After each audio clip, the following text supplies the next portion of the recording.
السلام علیکم پیارے دوستو، امید ہے کہ آپ سب خیریت سے ہوں گے۔ دعا ہے کہ اللہ رب العزت آپ کو خیر و عافیت سے رکھے۔ پیارے دوستو، آج کی ویڈیو میں ہم آپ کو بتائیں گے کہ کیا اعتکاف کے لیے خیمہ لگانا ضروری ہے۔ اعتکاف کے لیے خیمہ لگانا اور اس میں داخل ہونا۔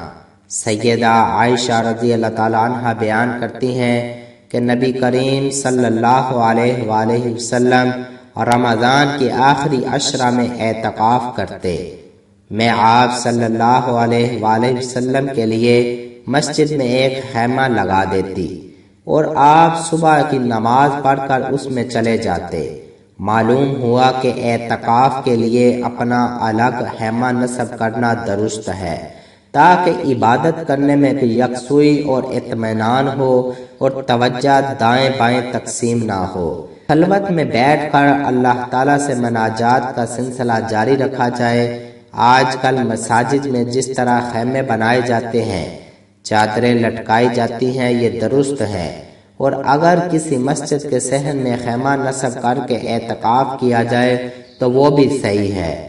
البتہ بغیر خیمہ کے اعتکاف کرنا درست نہیں، خلاف سنت ہے۔ طریقہ کار کچھ یوں ہے کہ معتکف حضرات رمضان المبارک کی 20 تاریخ کو مغرب کی نماز مسجد میں ادا کرے، رات مسجد میں قیام کرے، یہ پہلی طاق رات ہے۔ پھر 21 رمضان المبارک کو فجر کی نماز ادا کر کے اعتکاف گاہ میں داخل ہو جائے۔ پیارے دوستو، امید ہے کہ یہ ویڈیو آپ کو پسند آئی ہوگی۔ مزید اسلامی ویڈیوز کے لیے ہمارا چینل سبسکرائب کریں اور ساتھ لگے بیل کے بٹن کو لازمی پریس کریں تاکہ آنے والی ہر نئی ویڈیو کا نوٹیفیکیشن آپ کو بآسانی مل سکے۔ اچھی بات پھیلانا صدقہ جاریہ ہے، ثواب کی نیت سے خوب شیئر کریں اور اس سلام کو دوسروں تک پہنچانے میں ہمارا ساتھ دیں۔ جزاک اللہ۔